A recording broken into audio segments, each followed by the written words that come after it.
It has now been more than 5 years since the collapse of Lehman Brothers and the start of the global recession. It's a downturn that many say has the fingerprints that started on Wall Street, and it should have been contained on Wall Street, and mostly, if not all, was the fault of Wall Street. Now, officially, JPMorgan Chase announced a settlement with the Justice Department covering some of those faults that contributed to the collapse, including gains played in the mortgage market and some even since the collapse, including the so-called London whale case.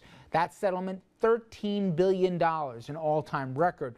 But many are asking if the penalty was either too steep or not steep enough here to change the culture at a firm that made more than $21 billion last year.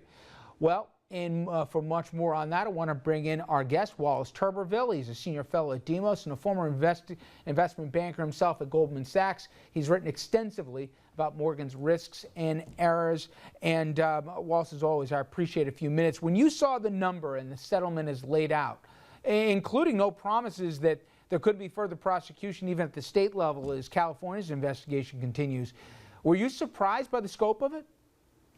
I actually was not, especially as I started looking at the components of the numbers and the multiple areas of wrongdoing that are covered by that $13 billion figure. It's a very relatively comprehensive settlement, so it has lots of different elements to it. You know, I'm going to take one side here, which is, hey, this is steep. Look at what JPMorgan, in effect, is making up for the errors of stuff it inherited, Bear Stearns, et cetera. Yeah, they're on the hook here, but they're paying more than half of their profits from the year prior. Do you feel any sympathy here that they're going to have to pay this size and scope of a penalty?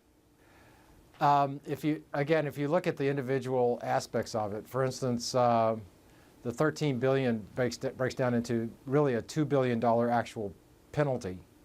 Then $3 billion goes to bondholders that were misled, allegedly misled, by JPMorgan as well as Bear Stearns. Then $4 billion goes to individuals that have underwater mortgages. And another $4 billion goes to, in effect, Fannie Mae and Freddie Mac, who, again, were allegedly misled. So if you look at them as components, it's all happening at once, of course, but as components, they're not outlandish numbers. On a broader level, also, you followed this. Does this show to you that, hey, the feds are finally growing a spine here when it comes to Wall Street, and possibly about the precedent that comes out of this case? Talk about the long-term implications that maybe the worms turned a little bit as it relates from Washington to Wall Street. I think that it does indicate a more aggressive standpoint from the government side.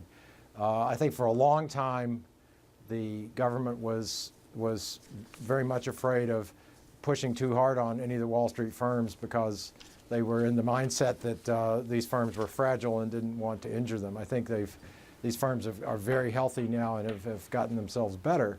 So I think that's part of it. I think part of it also is I think Attorney General Schneiderman from New York has to be given some credit because his office filed a lawsuit that's actually part of the settlement, but called out a lot of the particular bad behavior that was generated by Bear Stearns, now JPMorgan. So I think that there was a little bit of a push and there's a little bit of a willingness to be pushed to be a little bit more aggressive. So I think this is something that has implications for future activities by the government.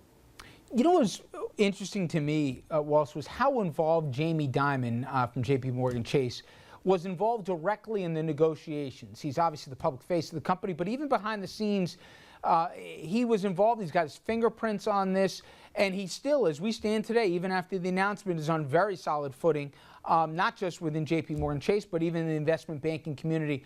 What does that tell you about where we are culturally right now? It tells you a lot because it's true that one of the things that's emerged, the whole London whale scandal, there was this big report that was done by Carl Levin's Committee on Investigations from the Senate, 300-page report.